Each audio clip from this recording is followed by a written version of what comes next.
you have that are holding you back from achieving your weight or health goals.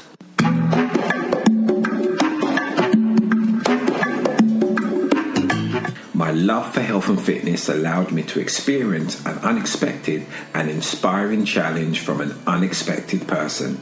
I was in the gym when I glanced over at a friend running on the treadmill. She seemed to be running quite fast, and I remember thinking that I needed to step up my game in regards to my running. Towards the end of my workout, I approached her to let her know that I was impressed by her running. A gauntlet was then thrown down and a challenge set for me. The challenge was to keep up with her on the treadmill at the same pace for 20 minutes. "Are you up for it?" she said. Now, I am not one to shy away from a challenge, but with this one, I was a little nervous. I'm quite fit, however, I was not confident that I could accept this challenge. So what was it that made this challenge unexpected and remarkable? It was the fact that the woman challenging me was 100% blind. She had gone blind over the last 2 years. However, she still goes to the gym 4 to 5 times a week with her dark glasses and white stick and is guided around the gym by friends. Did the fact that she was 100% blind stop her from going to the gym? No. Did the fact that she was 100% blind stop her from challenging me? No, it did not. Did the fact that she was 100% blind stop her from believing in herself and that she was able? No. So what's your excuse? She has not allowed her blindness to define her or use it as an excuse for not doing. What excuses are you using for not going to the gym, losing weight, or living a healthy lifestyle? Be like this inspiring woman who chose not to use excuses to not do, but rather found reasons to do. Good afternoon and welcome to this week's edition of Make Health Your Habit Life. You know, I really love that audio about not making excuses, and it's absolutely true.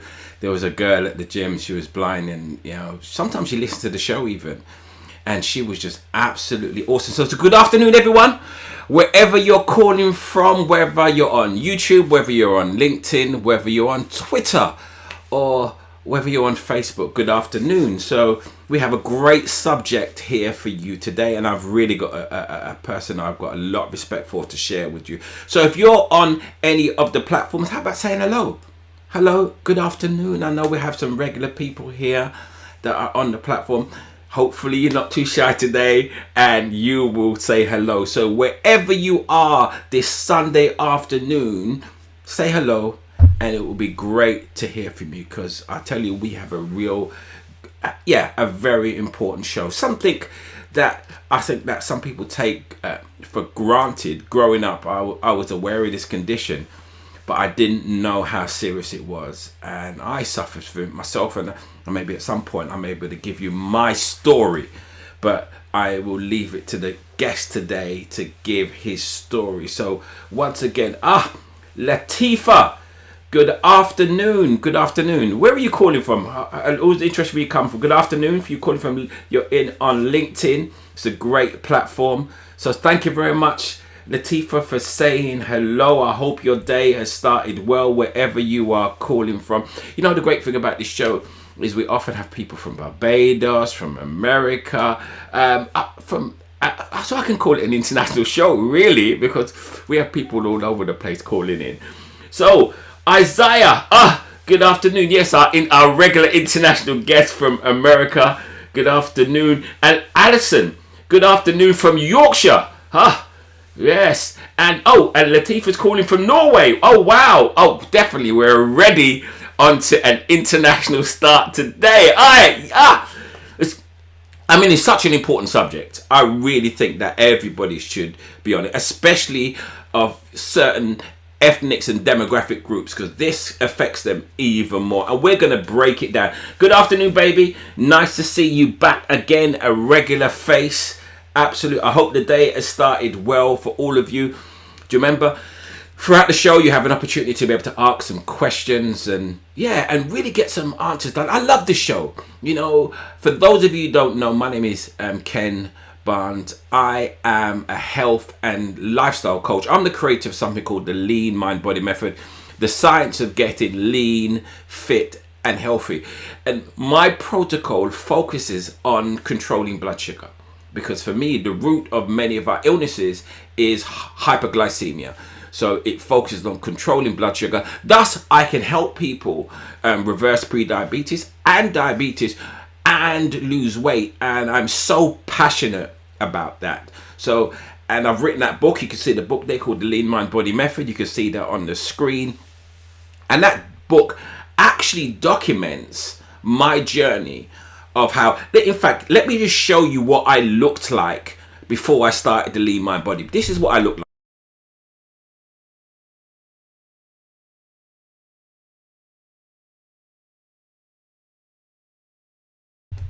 So you can see that wasn't a very pretty sight before the Lean Mind Body Method. And again, what my guest is going to share with you can definitely help you do the same thing. So we actually worked together.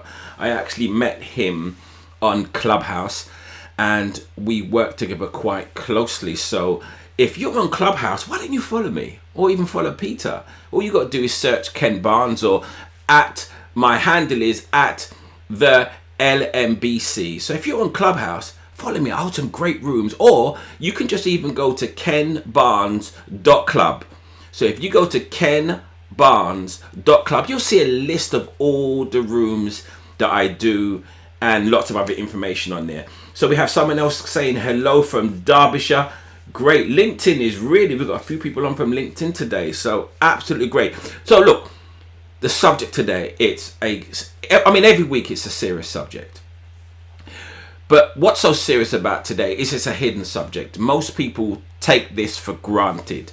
They have this condition and they think nothing of it because it's about pre-diabetes. And they think, it's not diabetes, it's just pre-diabetes. But let me tell you something, it's an absolutely serious condition and it's something you could take seriously. Because it can lead to, full-blown diabetes. And it used to be seen as a progressive disease, but my guest is going to speak about how you can reverse not just pre-diabetes, but diabetes naturally without any form of pharmaceutical drugs. Absolutely wonderful. You don't need the metformin or the sulfonylureas. You can reverse it naturally and in rapid time. People who have been on diabetes medication for years, this man can tell you how you can come off it because we work in the same protocol. So listen, that was great. Hello from everyone. Oh my word, we got someone just came in from Canada. Good afternoon, RJ from Ontario, Canada. I love Canada. A friend of mine moved to Canada. So thank you. I mean, definitely we have a truly international listener today. So we need to be on point. So listen, today we've got a great show for you. I'm going to come back with a guy I have an incredible respect for. And he's going to share with you his journey of how he reversed pre-diabetes and how it can help you. So stay there. I'll be back in just a minute.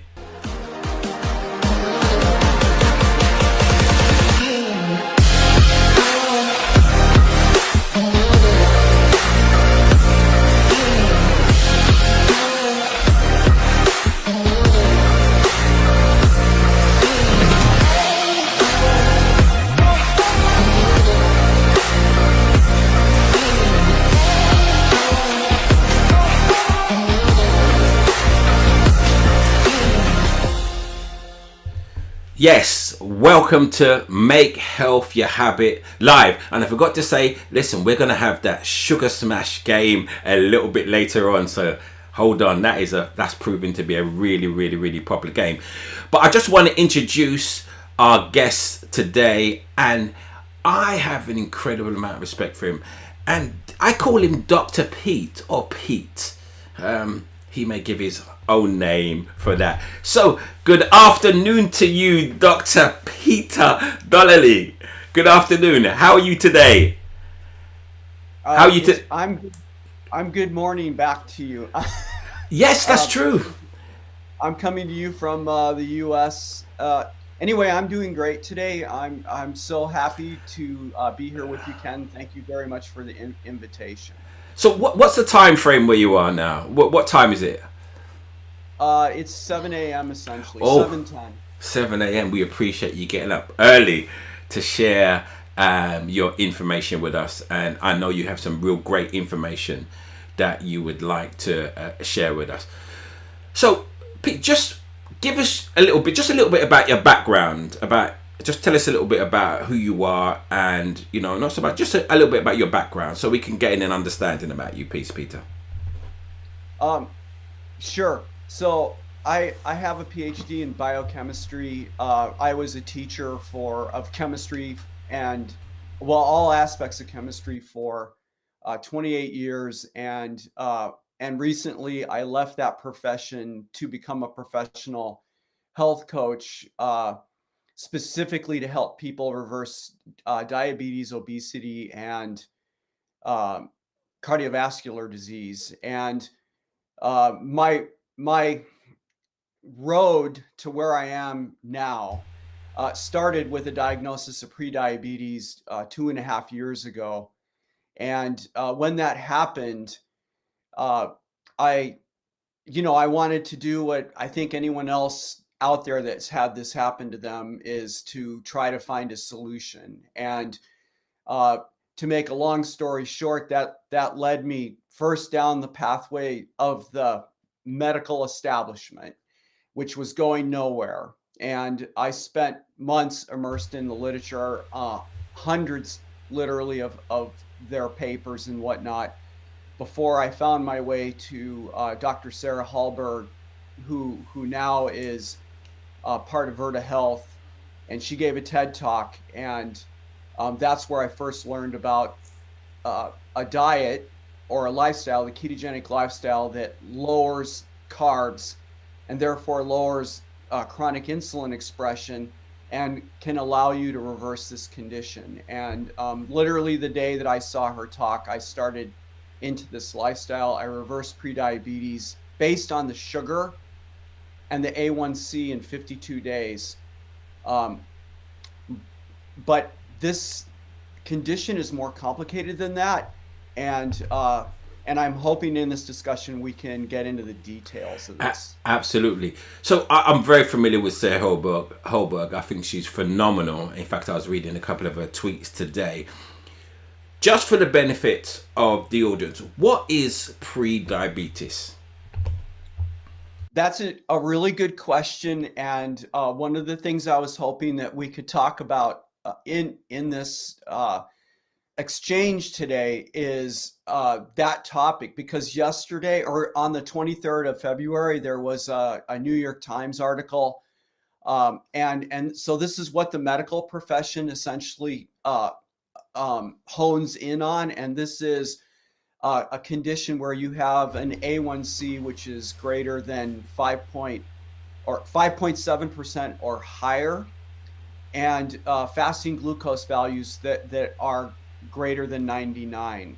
This is at least how they define it, although this is not how those of us who are in the know at this point, how we would define this condition. So they see this as a stepping stone to being full-blown type 2 diabetes. And about 52%, or actually I think the value is a little bit higher than this now, of the world population who's in my age category, and I'm 62 years old, so people that are over 60 are pre-diabetic or full-blown type 2 diabetes.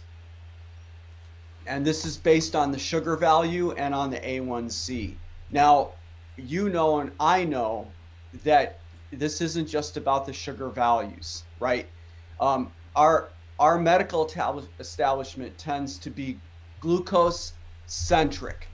So they just care about the fasting glucose and the A1C, but we know that when you see those numbers move into what I'm going to call the red zone, that there are global issues. And those include a lipid panel, which is abnormal. Usually these individuals, including myself 2.5 years ago, have high triglycerides, a low HDL. There are other factors like high blood pressure that's usually associated with this.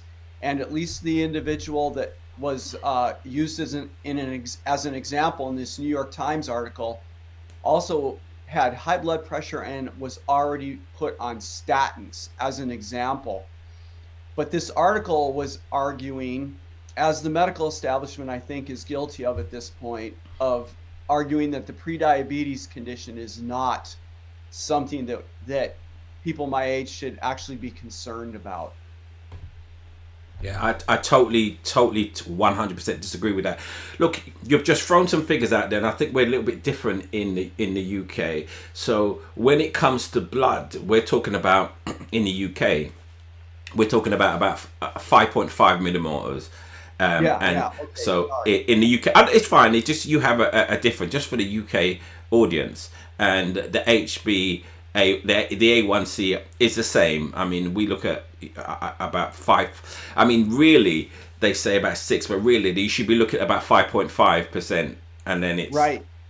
You guys are lower, which I actually think is good.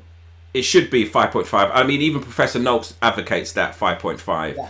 So 5.5%, and you know, could you just explain to them what an A1C is? To the audience. So the A1C represents the amount of red blood cells, or the percentage of sugar that is, to keep this on the simplest level, the percentage of sugar that's actually attached to red blood cells. And the red blood cell has a lifetime of about 3 months. So it's a more accurate way of being able to account for the amount of blood sugar on average that's running in a particular person's system. So so medical doctors tend to look at the fasting glucose, and here in the United States there is a lot of inconsistency with this. Oftentimes when someone my age goes in to see the doctor for annual blood work, they may not even do the A1C. And what I mean is that typically they're going to look at the fasting glucose, right? And if the fasting glucose is normal, then the doctor is going to say, well, we don't need the A1C. But the problem with that attitude is that, and I'm certain you probably know about this work. There was a medical doctor in the 70s. His name was Joseph Kraft.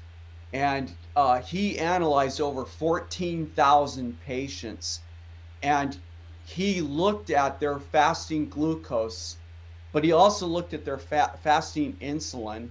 And then what he did was he fed them 100 grams of glucose, and then tracked not only what happened to the blood glucose values, but also the insulin over anywhere from 3 to 5 hours. And he was able, his data is super strong with this. Like I said, he looked at over 14,000 patients. And what he found is that over 70% of those individuals that were presenting a perfectly normal fasting glucose had abnormal insulin expression, overexpression.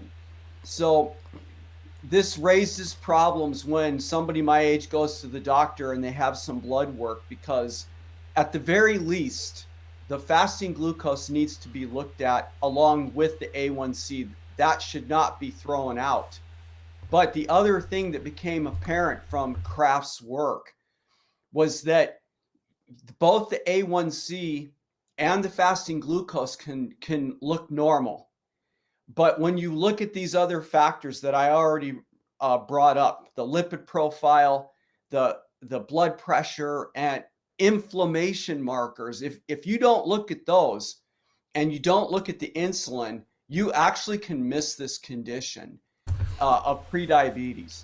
Yeah, there is so much there. Just to unpack just some of it. So let's take it back. So we have someone here watching this program, and they have a history of diabetes in their family, because we're aware that, you know, if you have a history of diabetes in your family, there's an inclination, you have a propensity to to contract. And especially if you're Black and African Caribbean, you know, you're from an age about 25, you're 2 to 6 times more likely to develop pre-diabetes, which we can move on to diabetes, which we'll go on to in a moment. But and there are obviously, if someone wants to check their blood sugar levels, because we'll leave the A1C out for the moment, but if someone wants to be aware at least of their blood sugar levels, their fasted blood sugar levels, because that's a basic way, what could they do at home to, if they think, well, okay, I have got a history and I just want to check this at home. What can they do? What would you suggest they could do at home themselves to start that journey of understanding and awareness? They would be, well, okay, so if you have type 2 diabetes in your family, what I recommend to my own extended family, because there are extended family members in my, in my crew that have type 2 diabetes in their background. And I would highly suggest getting a blood glucose monitor, a good one. Well, like, this is not a place to go out and look for, a dime deal. This is where you go out and you invest in a good meter. And then you track your fasting glucose over, not over a few days, over months. And then the other thing that you should do along with that is not every single meal, but you should be tracking your glucose before and then after, certain meals. And I would say doing that once a day and just looking to see what the pattern is, with the idea that more than likely you may see a pattern where those glucose values are higher than they should. And I'll give you an example. This is what the literature says, right? My own limits I set lower, but typically within an hour of having had a meal, you should be in US units, you should be 140 or less, 140 mgs per deciliter or less. And then at 2 hours, you should be 100 or less. And for the Europeans, that's going to be 7.7 post meal at 1 hour millimolar. And then the other value is going to be 5.5 at the 2 hour. And just look and see what those patterns are. So for the benefits of people watching, what is a fasting glucose? What do you mean by fasting glucose? Just please explain that. Okay, so and this is actually an interesting question, but the fasting glucose in US units is between 66 and 99 mgs per deciliter. So just for this? So when you say fasting, just to explain, in the morning, it's before they eat. Is that correct? Yeah. It's before they eat, and ideally, it should be 12 hours since their last meal. Okay.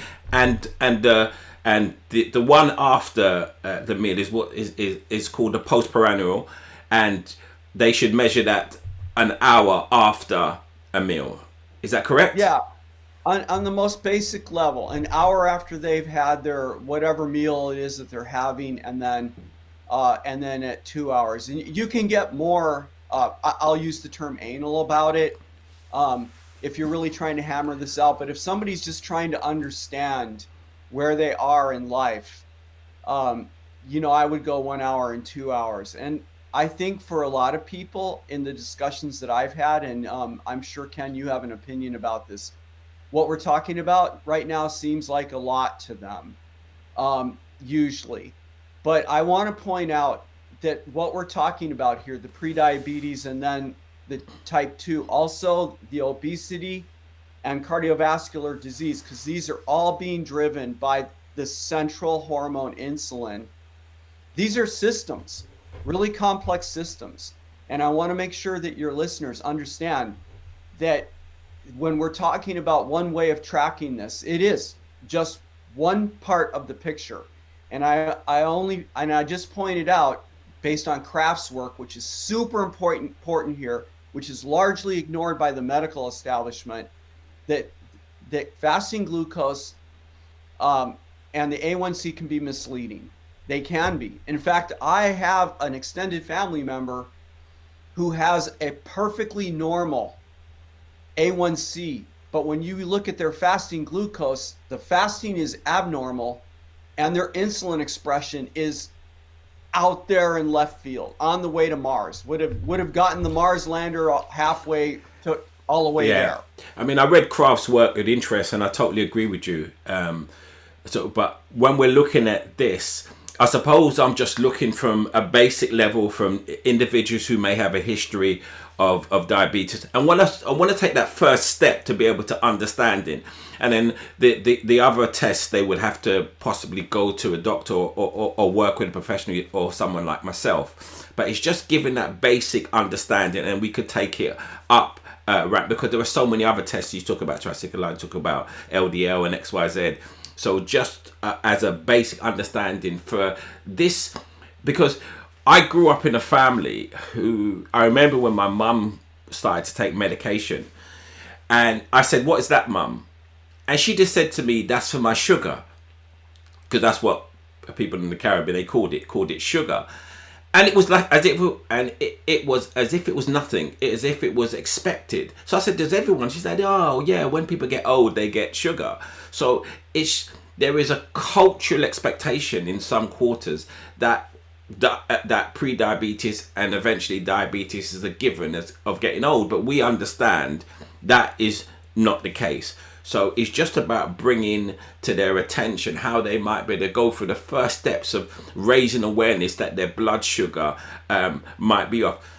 So people say, well, this is pre-diabetes. And I say, look, don't be fooled by the pre, because there can be some nefarious effects from the pre-diabetes. Maybe not as bad as the diabetes.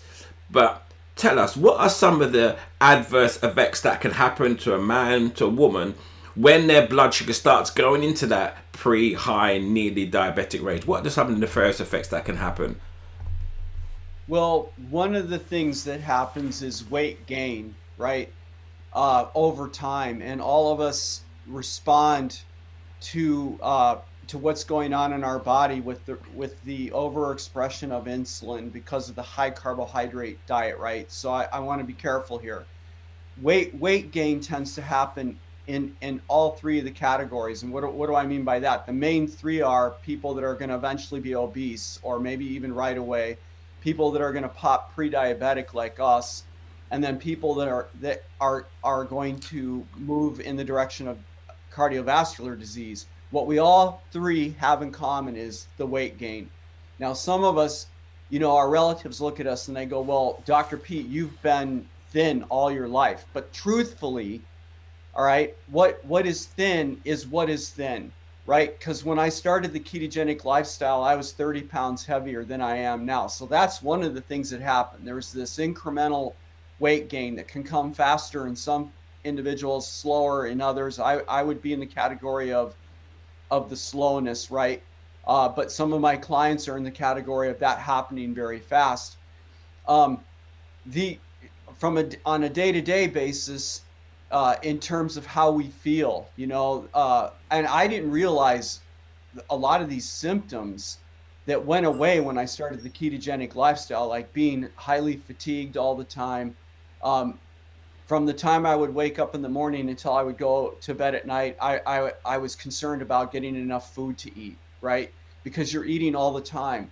And a lot of people will say, "Well, hold on, I'm only having 2 or 3 meals a day." Well, actually, I think it's more likely they're going to say I'm only having 3 meals a day.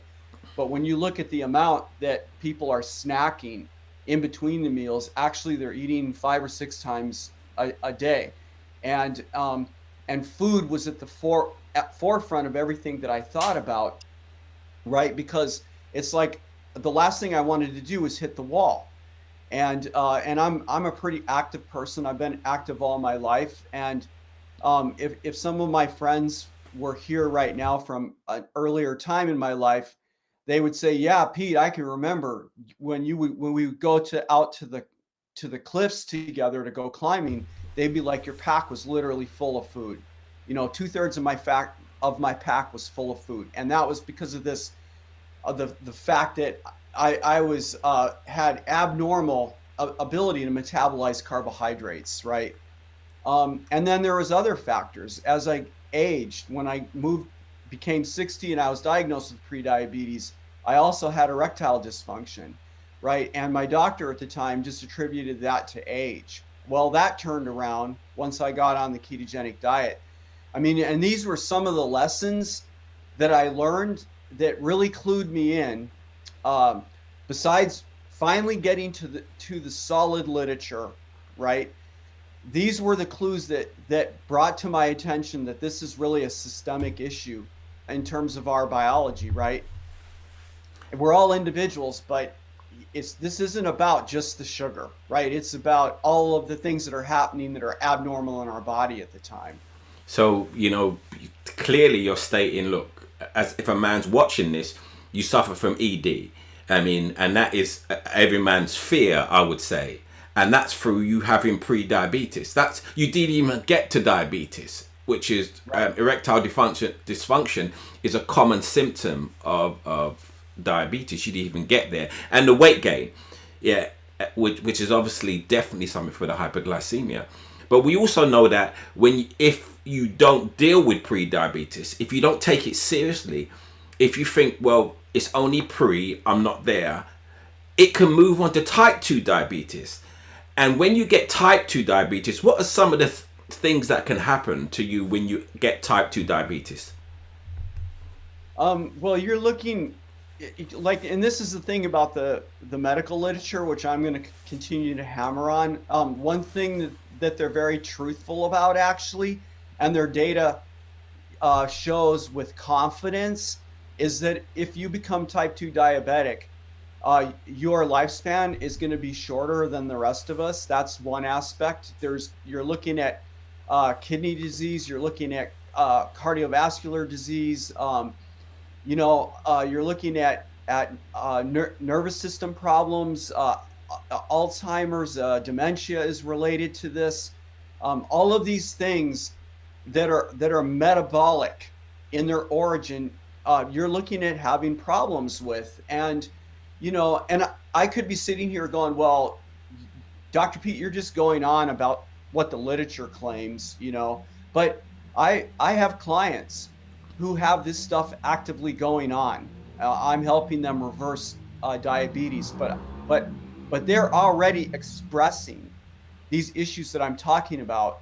And also, I'm a gout sufferer. So bringing this back to my own personal story, the reason that I got into all of this was because I was suffering from things like gout. I had issues going on with my kidneys, edema, nightly edema around my ankles, on top of the sugar and the sugar issues with, the high fasting glucose and an A1C, which at the time was, I'm trying to remember now, it's 5.8 or 5.9. In any case, once I started the ketogenic lifestyle, within a year, all of that stuff has resolved. Although I need to be careful here. I am one of 74 million people in the US that has high uric acid. We're running uric acid at the high end of the, of what's accepted to be the normal range. But I am not suffering from gout. That's right. I mean, uric acid is a horrible thing, so I'm really pleased you're able to manage that. And amputations is a big part of diabetes. Right. I mean, I think there are so many people who have their feet or legs amputated because of hyperglycemia. I think it affects every single organ. And often some people don't even realize they have diabetes until they go to the optician, because the vessels in your eyes are so small that the high blood sugar damages them. So this is something to take very seriously. Yes. This is not something to take lightly. Yes? Would you agree that? I agree with that. And I think that once you start to see numbers that are outside the normal range, you've already got damage, global damage in multiple organ systems. And you're just starting to, to present the markers for it. And type 2 diabetes, which pre-diabetes can lead on, used to be called adult onset diabetes. And that's because, as I said, it's progressive. It's something that was building up over maybe 20 years, some researchers have said, and then it just manifests itself in later life. But I just wanted to get that message through to people that pre-diabetes is a serious concern. Just because you haven't got full-blown diabetes, don't think that it's something you don't take seriously. So pre-diabetes will lead on to diabetes, which was seen as a progressive disease. Could you speak to that? Why at a time did the medical industry see diabetes or pre-diabetes as a progressive disease that couldn't be reversed? I think that story is actually kind of messy. I think there's arguments on both sides of that, and in fact, so I'm going to come back to the New York Times article that just came out on the 23rd of February. The author was Paula Spann, because now it seems like there's some pushback trying to downplay the issue of the prediabetes. And I know I brought this up before, but I for your listeners, I want them to understand that this author opened the article centering on a woman who she stated, the author actually stated that this person is on 2 blood pressure medicines, on statins, and then she talks about the fact that, maybe we're all overreacting to the fasting glucose and the A1C. And it's like, I'm going, wow, okay, because the issue of the blood pressure and the statins tells you right there that she's got problems with her lipid panel, right? Yeah. Because they're giving people statins because of the cholesterol, and the blood pressure elevation is very typical in pre-diabetics, right? I had high blood pressure. My dentist I went to a dentist once who wouldn't even work on me because my blood pressure was like around 146 or 147. That's one of the key markers in this area of pre-diabetes.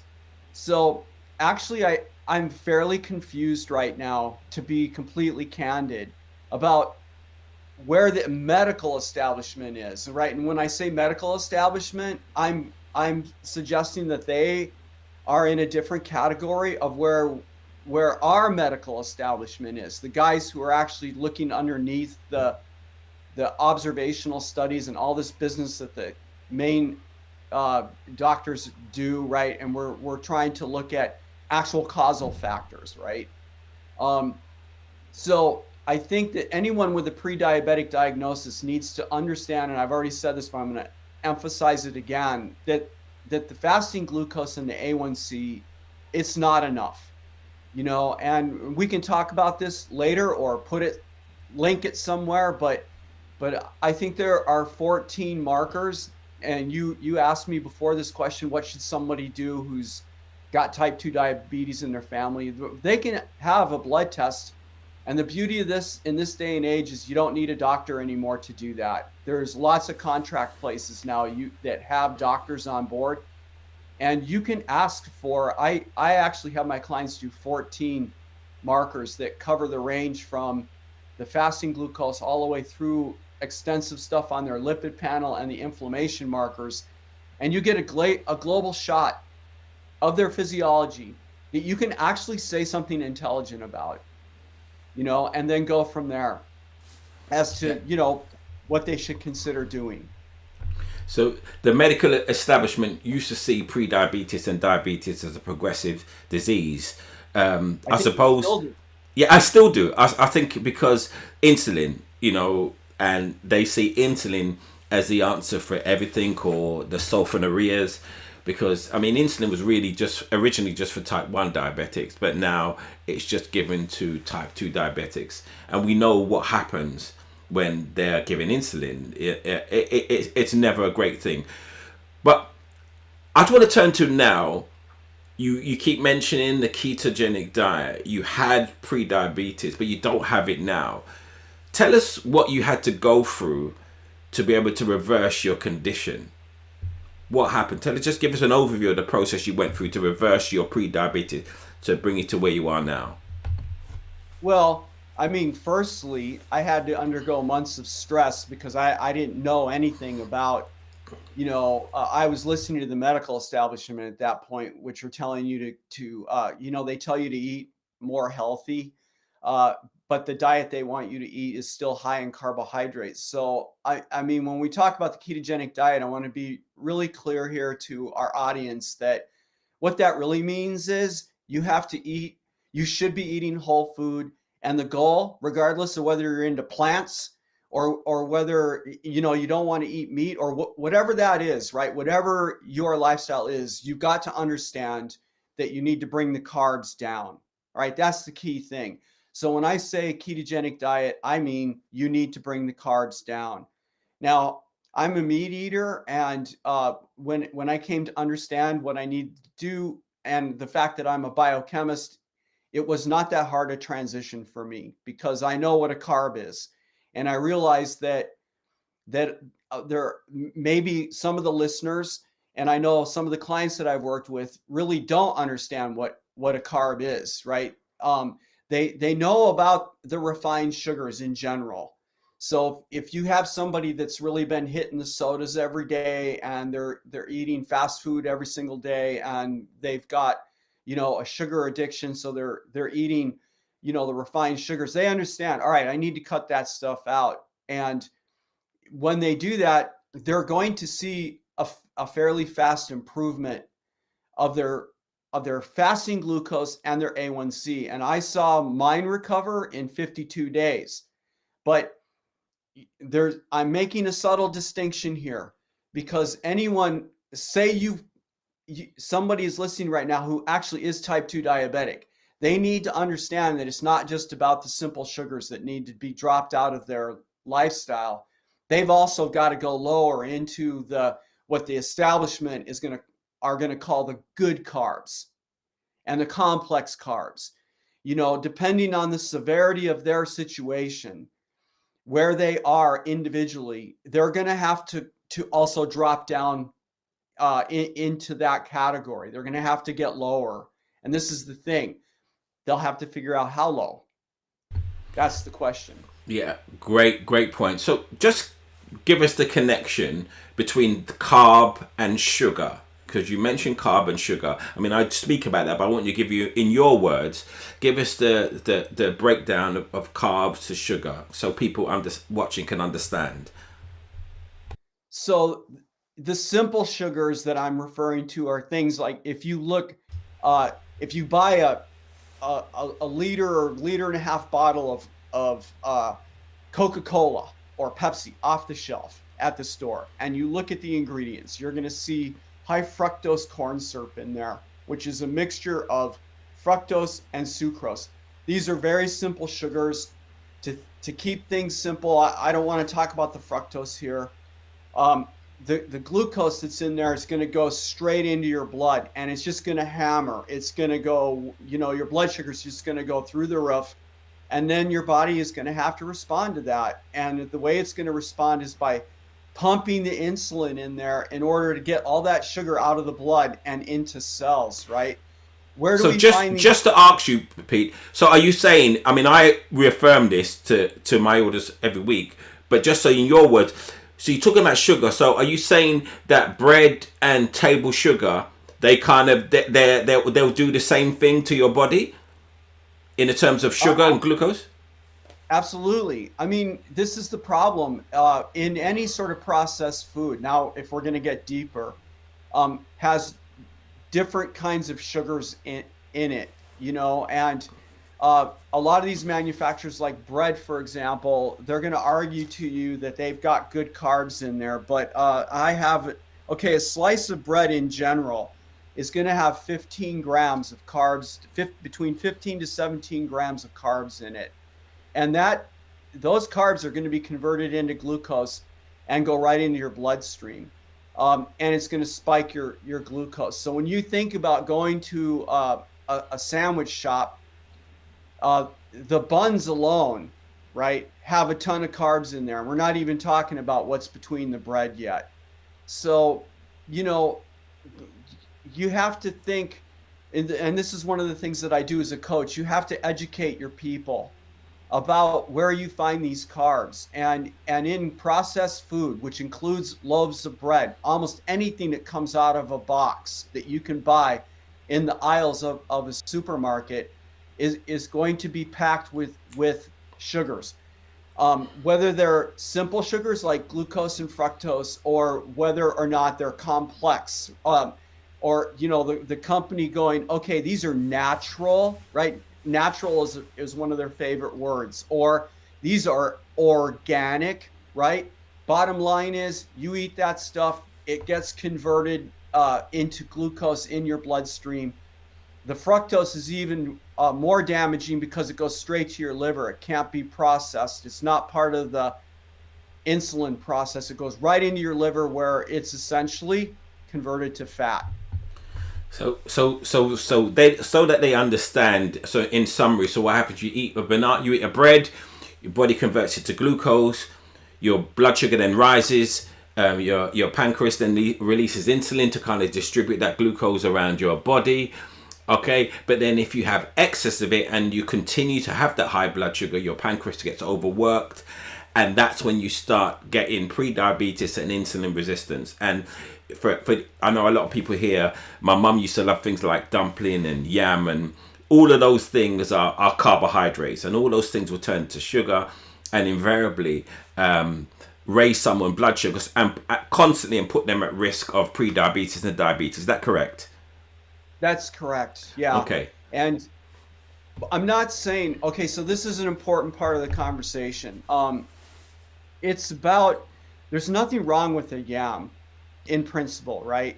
The problem is, and this is what I tell the young people that I talk to, including my daughter, that who are early in life, and this is regardless of whether or not they have a type 2 diabetic in the family, right? Because earlier on, I talked about the fact that you have major categories, how people deal with the input of high level of carbs depends on a lot of factors, like how much they're having every day, what their overall genetics are in terms of being able to deal with that.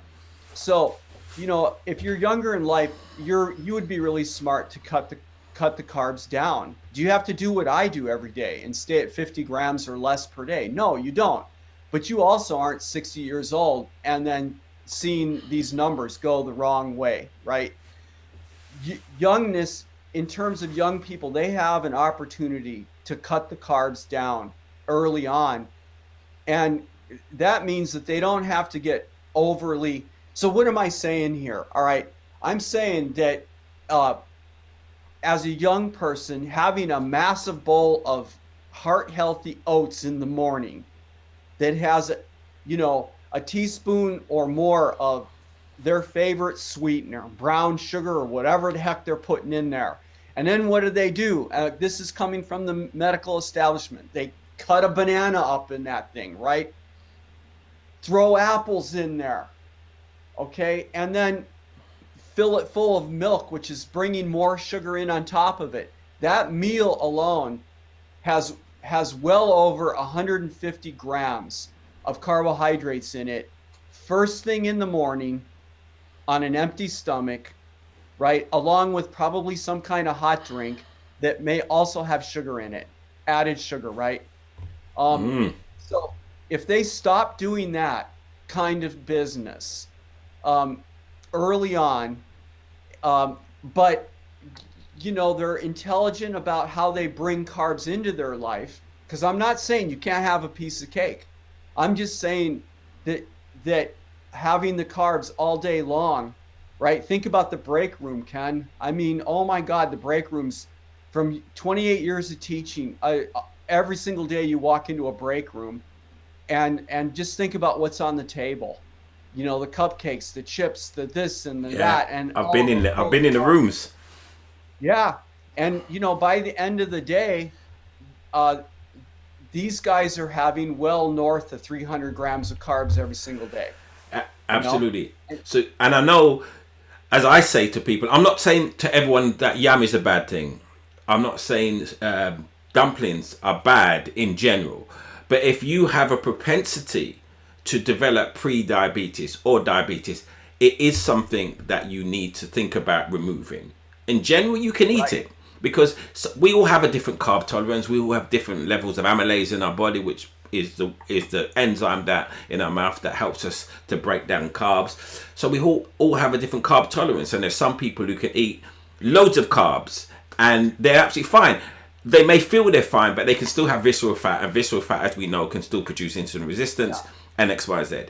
But on the whole, they can eat a lot more carbohydrate because they have a higher carb tolerance. What we're saying is, if you have a family history, or if you have a propensity, or if you find yourself putting on weight even outside, then your carb tolerance is lower. So under those circumstances, there are certain foods that you now need to look at whether you need to remove or at best restrict. And I think that's exactly what you're saying.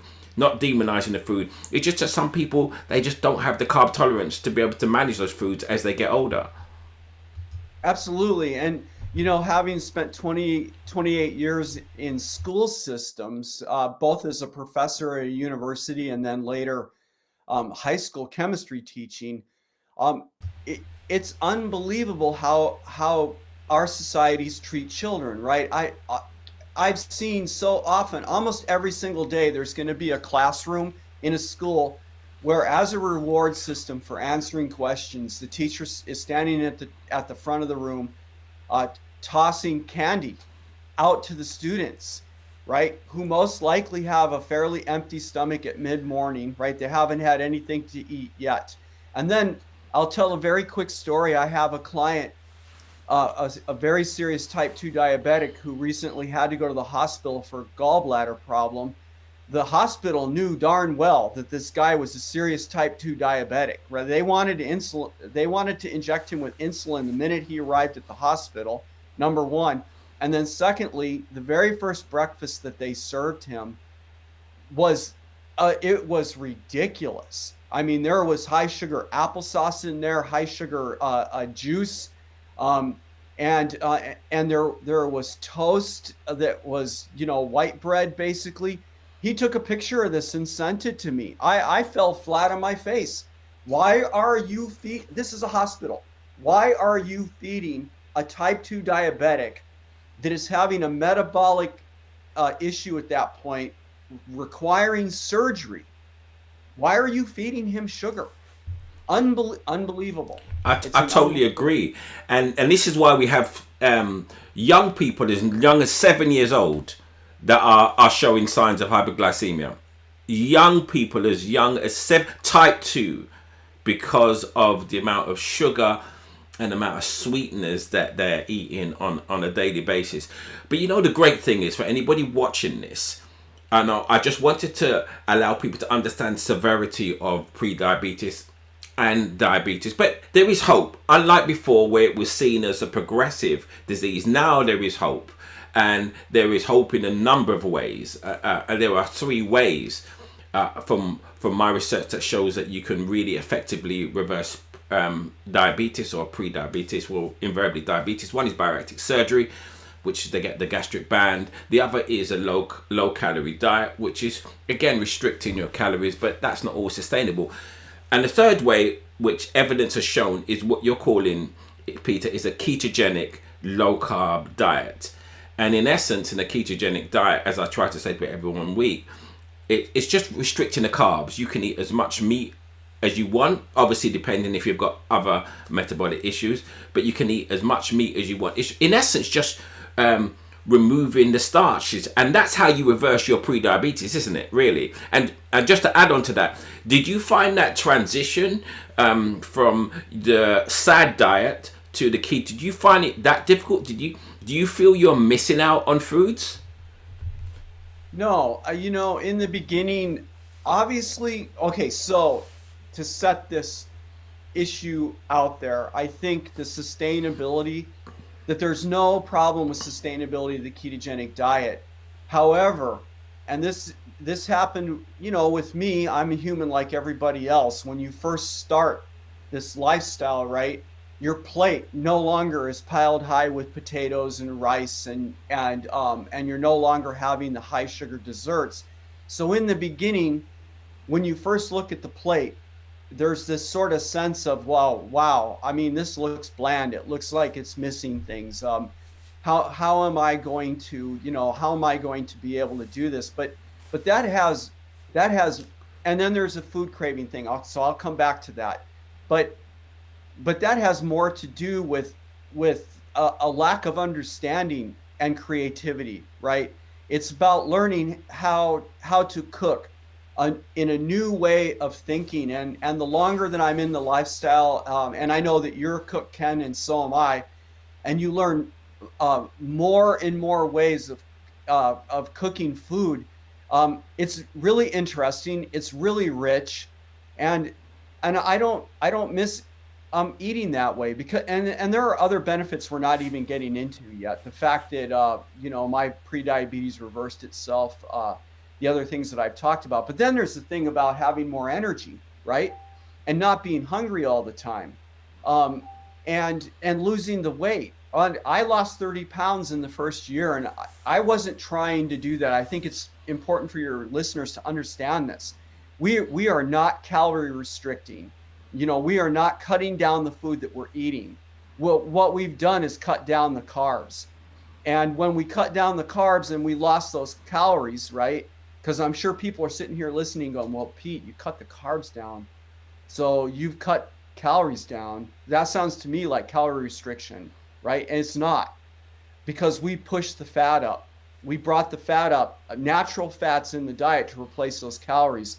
And the food that I'm eating, and part of what I do now, and my educational part of this, is my daughter and I produce a recipe video once a week of really fantastic food that's rich and hearty, and it tastes awesome.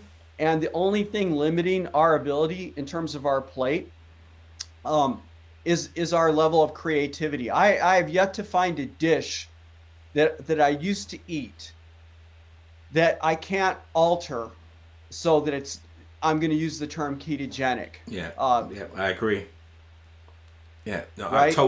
I totally agree with that, Peter. That's absolutely wonderful, and I've seen some of your dishes, and yeah, absolutely delicious. And it's good to know we're both men and we both like to cook, because they say men don't like to cook. But yeah, absolutely great. I really enjoyed the journey of discovery when it comes to. I'm actually making today. I'm going to make some ketogenic low carb cookies.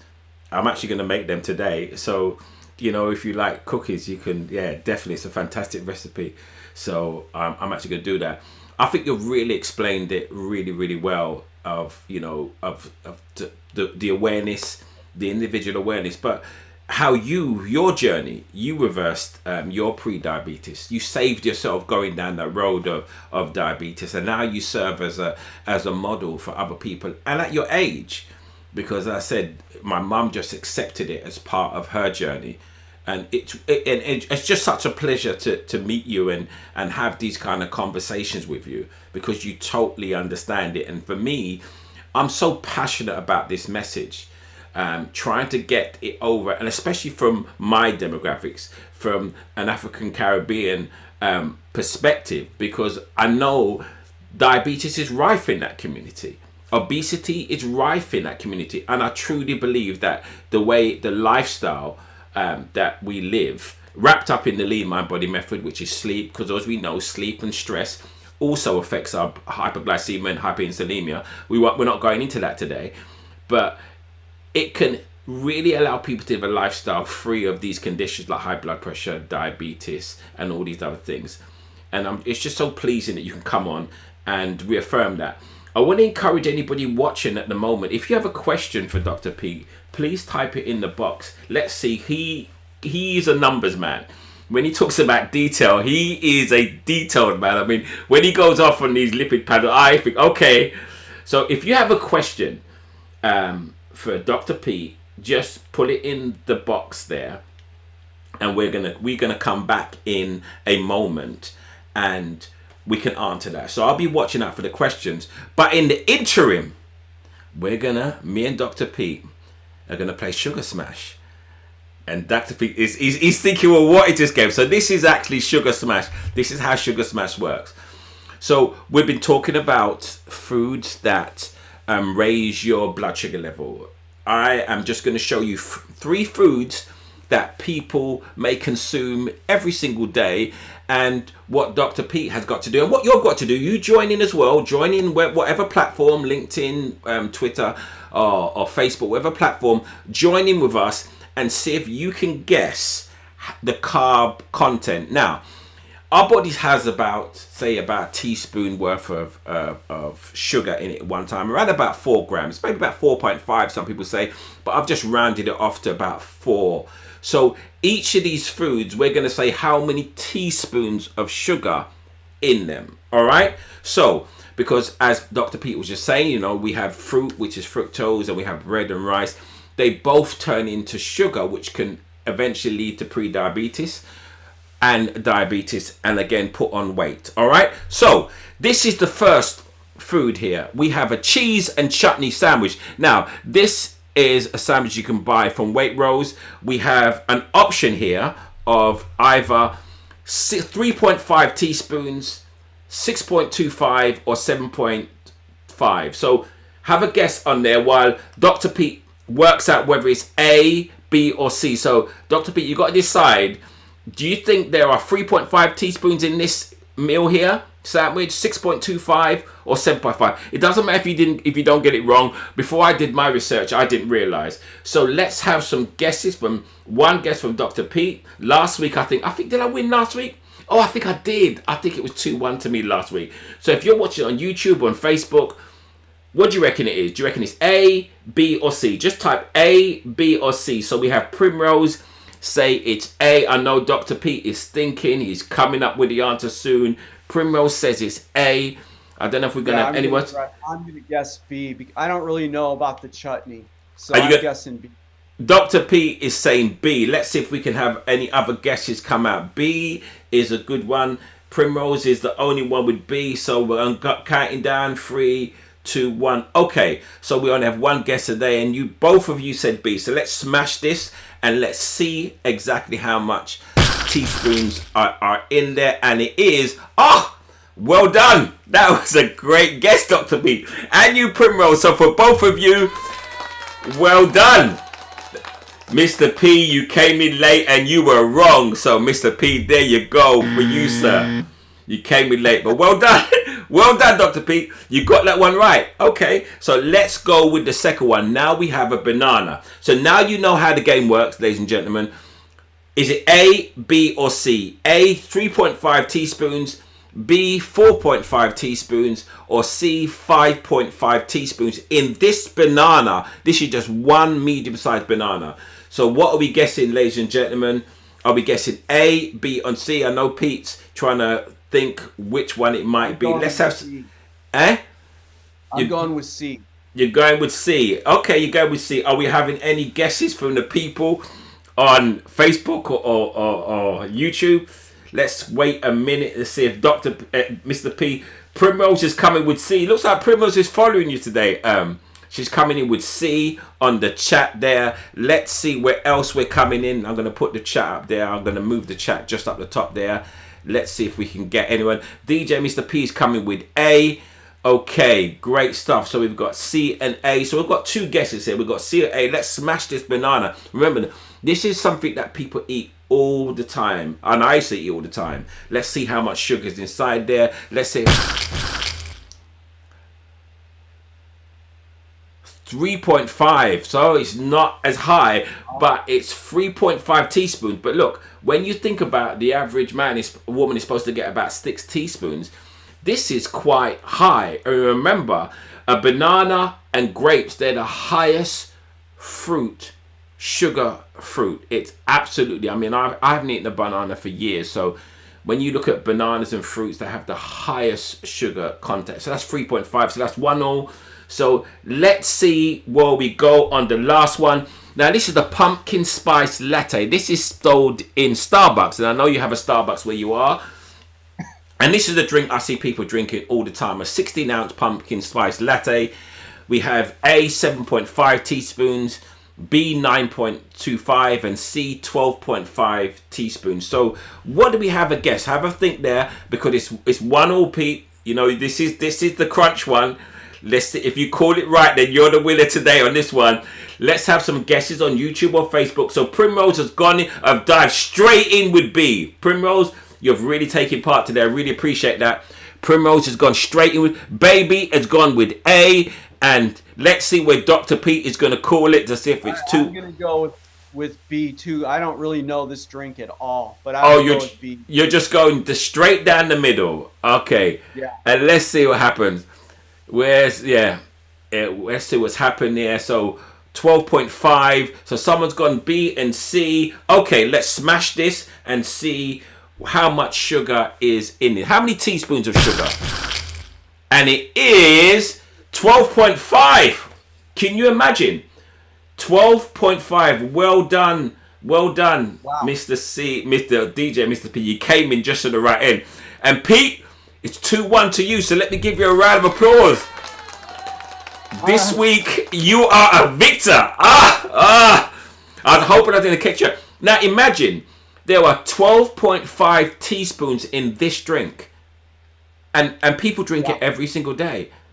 And people don't realize, and on top of that, this might be just on top of a high carbohydrate meal. So you can imagine how much carbohydrates people take. Or a muffin with it. Or a muffin. So well done, Mr. P. You did well today.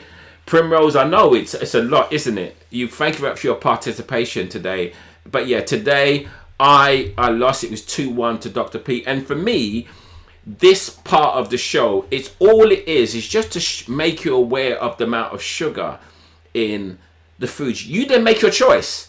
I'm just the messenger, because invariably we're not aware about the amount of sugar in the foods we eat, and this is why obesity and diabetes is on the rise.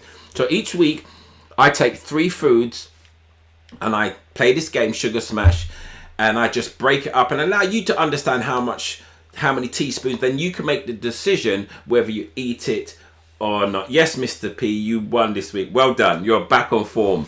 You came in late, but you're back on form. So let me just also share with you, ladies and gentlemen, myself and Pete, we're talking about low-carb foods, a ketogenic food. If you go to my website, which is now kenbarnes.com, you go to the top, you can actually download a free 5-day meal plan recipe.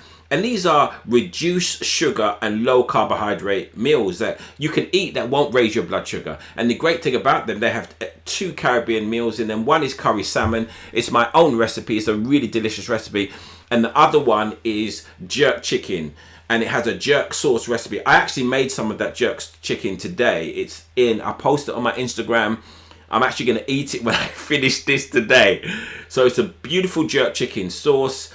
And it's all low carb. It won't raise your blood sugar. So just go to kenbarnes.com, kenmbarnes.com. Go to the top, and where it says free meal plan, you just put your email address in. It comes straight to your email address. And there are 3 other recipes there, plus a dessert recipe. It has, and if you are on a ketogenic diet, it's fine because it has all the macros there. It has all the macros there as well. It has a shopping list, and it's even got a guide of what you should do with the leftovers of each meal, because that's an important part of the planning process on a low carb diet. So just go to kenmbarnes.com and you will see it there. And also just to let you know that I will be launching a diabetes program very, very, very soon. All right, but we'll come into that, and maybe myself and Pete may be able to work on that. If you're watching this on YouTube, look, just subscribe to our channel and like this video. We really much appreciate that. It helps to boost the numbers if you're watching this on YouTube. All right, so that's a sugar smash. So well done there, Pete. I was hoping there may be 1 or 2 questions, but there are no questions here at the moment, because I think you've been very, very clear. I think it's relatively simple in a sense of pre-diabetes and diabetes was once a progressive disease. Years ago, it was okay. You got pre-diabetes, you will get diabetes. Then you'll have to take insulin or metformin or any other sulfonylureas. Now that's not the case. You can actually reverse pre-diabetes and diabetes with whole foods, with no pharmaceutical drugs whatsoever, but just food. And this is frightening to the drug industry. They don't like it. They don't like the idea that you can reverse something that is earning them billions of pounds just through changing their diet. Would you say that's correct, Pete? Oh, I totally agree with you. Yeah, absolutely. Again, in fact, Ken, I think we're going to hear about this in Clubhouse. I'm going to be surprised if we don't. And that is this New York Times article, because based on what you just said about the pharmaceutical industry, I think they're really scared that people are going to take prediabetes seriously and reverse the condition like both of us have, just using food. What do they have to lose? Again, in the opening of the article, the woman that is featured there is already on by their own admission, is already on 2 blood pressure medications, a statin as an example, and she's probably on other pharmaceuticals that aren't mentioned in the article, right? And if people are reversing prediabetes, and I know that you've said that I'm a numbers guy, what our listeners need to understand is that you're not just reversing the sugar.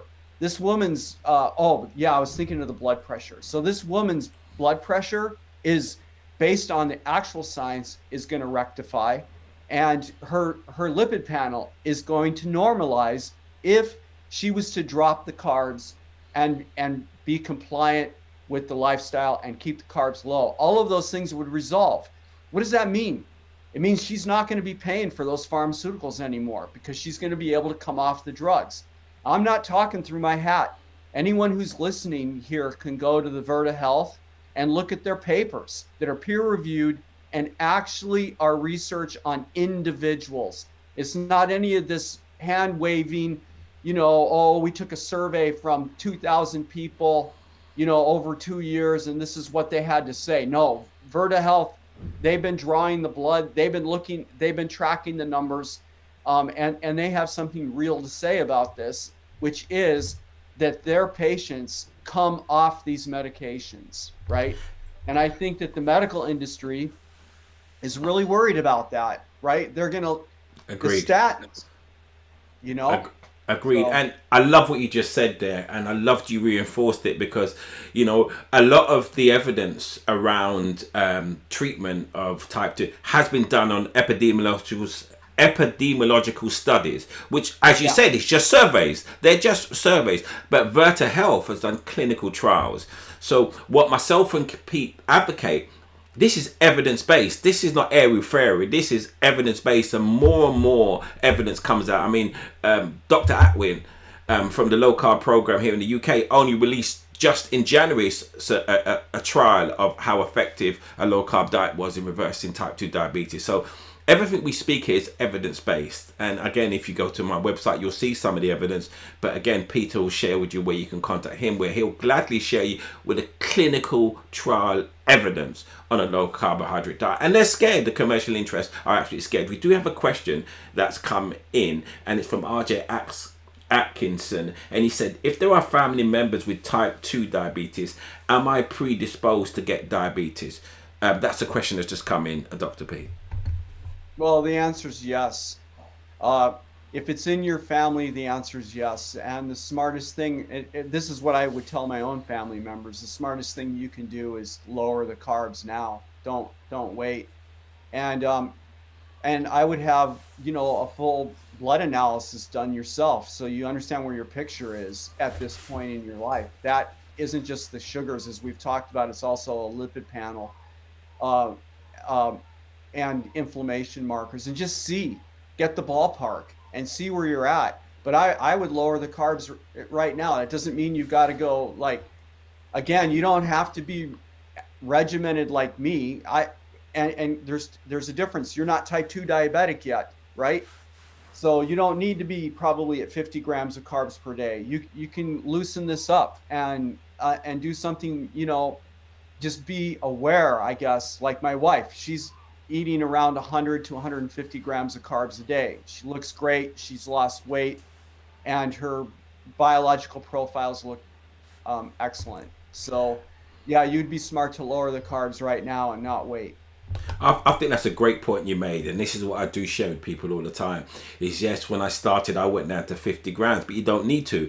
I mean, the average person eats about 300 to 325 grams worth of carbs. So if you came down to even 100, 120, it'd make a dramatic difference to you. You don't have to go really down to the 50, and that's a great point. I'm really glad you said that. I'm really glad. I think we have another question here that's come in.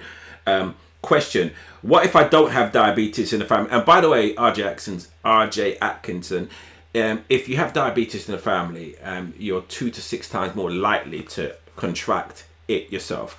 So we have a question from Mr. P. It says, question: what if I don't have diabetes in my family and someone gets it? How would that happen?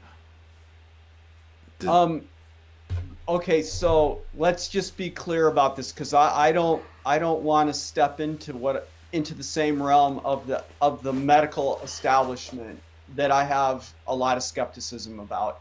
And what do I mean by that? I mean that we actually don't know exactly what causes type 2 diabetes, right? What we do know that I can say with confidence is that we understand that high chronic insulin expression is at the pinnacle of it. We know that much. And I think the next 2 decades of research is going to, by people like Verta Health, and without going on about it, and the other scientists that have now gotten on board with this, that are actually looking at people and doing clinical studies and looking at the biochemistry of this. I think we're going to know a lot in the next two decades. Understanding where you are metabolically is super important. And the reason it is, there are some statistics that you can trust. And one of those is that for people that are my age, you turn 60, right? Over 52% of us are coming up as being pre-diabetic or type 2 diabetic. About 50% are obese, and about 50% are entering into severe cardiovascular issues. And all of those are being driven by a diet that is high in carbohydrate. Why? Because a chronic high carbohydrate diet is generating high chronic levels of insulin, and we're talking about over decades. So what I tell people here, that I talk with on a daily basis, is that in general, you'd be really smart to drop the carbs, because you basically, you can take a coin out of your pocket and flip it, heads or tails. That's basically what you're looking at once you've turned 60, whether or not you're going to be coming up as being pre-diabetic or diabetic, or whether you're not, right? So what do you think? Do you feel lucky today? I don't know. To me, if I knew 6 decades ago what I know now, I would not. I would have dropped the carbs down. And by the way, I was an athlete and carbo loading like crazy. Yes. And to finish, because I know Ken wants to come back in, you can look at role models. Sami Inkinen, right? What was he? Triathlete or some darn thing, yes. Right? Super healthy. Then there's Tim Noakes out of South Africa. Professor Noakes, absolutely. Exactly. And these guys, if you looked at their picture a few decades ago, you would have gone, diabetes? No way. In fact, Professor Noakes wrote The Law of Running.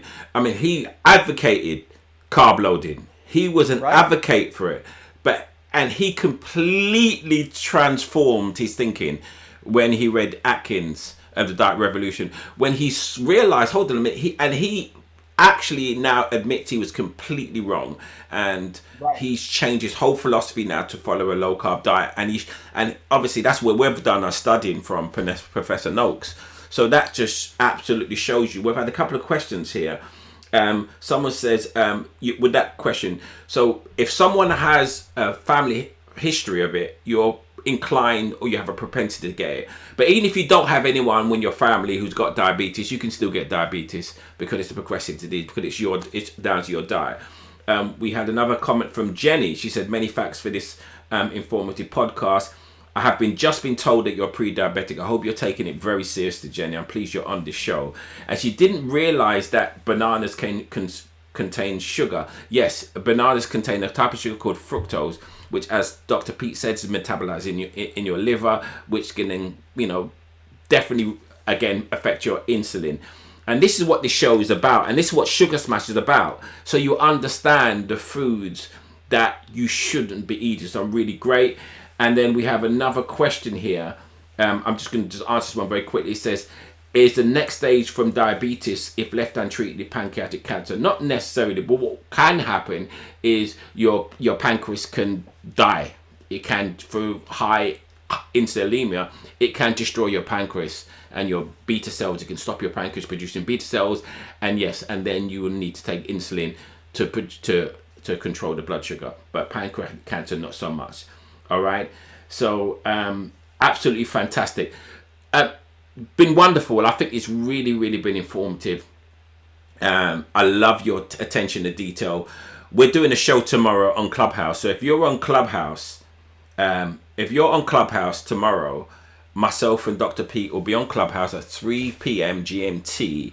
We're doing a show about pre-diabetes. So we're doing a room on Clubhouse tomorrow with myself and Dr. Pete. You can go on Clubhouse. You can put his name in or my name, Ken Barnes, and then you'll see. And that room is going to be a great room. And Dr. Pete is going to be talking about the article tomorrow on Clubhouse. So this conversation is not finished here. And RJ asked how much sugar is in grapefruit. I would have to work that out. I'm not too sure. But so Jenny said no. I said red, they contain useful minerals. Yes, fruit does contain useful minerals, but we have to separate the minerals from the sugar content. Yeah, even if it does, like bananas contain potassium, but still it's high in sugar. It's the sugar we're focusing on, Jenny. And even if it does contain other minerals, it's a sugar that can raise your blood sugar. So Dr. Pete, listen, individuals watching today might want to get hold of you. Give us your details, your website, or how they can get hold of you if they wanted to talk to you a little bit more. Okay, so my email is ketonicrevolution@gmail.com. Spell that phonetically, please. Just spell that phonetically. It's KETONIC revolution, REVOLUTION. Yeah. Ketonic. It was a ketonic, really. So it's in. What do you say? Is it your email is your name? Is it or info at Ketonic Revolution? It's ketonicrevolution@gmail.com. Okay, ketonicrevolution@gmail.com, and your website is ketonicrevolution.com. Okay. Are there any other ways that people can get hold of you? Yeah, our YouTube channel, and we're releasing videos, educational videos and recipes twice a week, is Dr. Pete's Keto Club with a K. Okay. Do you have a Facebook page? Yes, it's called Ketonic Revolution. So it's called Ketonic Revolution on Facebook as well. Yeah. And just because we're on Clubhouse, again, if they was on Clubhouse and they searched for Peter Donnelly, would they get you on Clubhouse as well? Yeah, except that my name does not have an O after the D. It's an Okay. E. Okay, Peter Donnelly, yes. So that looks So like they search Peter Delannoy. Delannoy. And then, yeah, my handle is Makes Me Healthy. Okay. It makes you healthy. Okay. Great. Makes me healthy. Well, wonderful. Well, listen, Dr. Pete. I know it might be my bad there with the name. It's okay. I just want to thank you so much for bringing your expertise to us today and the detail that you shared with us. Definitely. I think it's been enlightening for a number of people. And I think that what's happened is it's just raising the awareness of how serious pre-diabetes is. It's a serious condition that people really need to take seriously. And I'm going to say this, and I want people to take it in their own. It's a serious condition and diabetes where often people are listening to their doctors at their detriment. And I say, trust in your doctor, but do your own research. Let me put it that way. Do your own research, because your doctor only invariably understands a pharmaceutical way to treat illness. We're saying to you, you can treat it with whole foods just by changing your diet. And whether you're pre-diabetic or whether you are diabetic, you can reverse that in 60 days. It's been done so often. And I passionately want you to understand that without sacrificing taste and without going hungry as well. And this is what's happened. This is why I was able to lose 50 pounds and reverse my pre-diabetes and cure my sleep apnea through the protocol. This is what the Lean Mind Body Method is about, which I'll have to go over that in a moment. But Pete, really thank you very much for taking the time out. Say hello to Tana, which is your daughter. and I know Tana is on the same journey as you. Great. I'm just going to put you back in the green room for a moment, and then I'll come and speak to you in just a moment. All right? So thank you very much for your time. We really do appreciate you. Thank you so much. Thank you so much.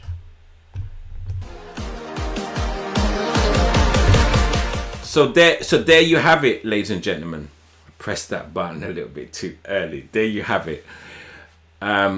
Pete was wonderful. I think he was absolutely wonderful. It really does make me a little bit emotional when I speak about this subject, because, you know, I just wish I knew this information many years ago. I could have shared it with someone who I love dearly and helped them, but I only learned this information afterwards. And I'm so passionate about sharing it. And this show is about making healthy habits. So I have a cross section of people, but interdispersed in that is this concept that we can reverse a number of the illness that plague the community that my mum belonged to, which is African Caribbean community, and everybody, just by reducing the starch and reducing certain sugars, but only if it doesn't affect your blood sugar in a certain way. And this is what the Lean Mind Body method is about. So the Lean Mind Body method is not just about the nutrition, because there are other factors that affect your hyperglycemia, high blood sugar, hyperinsulinemia, which is your sleep. So this is why the Lean Mind Body method focuses on sleep and exercise, because exercise can help control your blood sugar if used in conjunction with everything else. It's not so great at losing weight, but it's great to control your blood sugar. And also mindset, which is what the Lean Mind Body method focuses on, because stress again can lead to hyperglycemia, hyperinsulinemia, and prediabetes and diabetes. So this is why the Lean Mind Body method focuses on nutrition, sleep, exercise, and mindset. And you can go to my website there, kenbarnes.com, and you can purchase the book, and you can, just read my story. It's helped so many people. I have a number of programs if you resonate with Peter or even myself. I do one-to-one coaching and sometimes group coaching. And I also have the Lean Mind Body Academy coming very, very soon as well.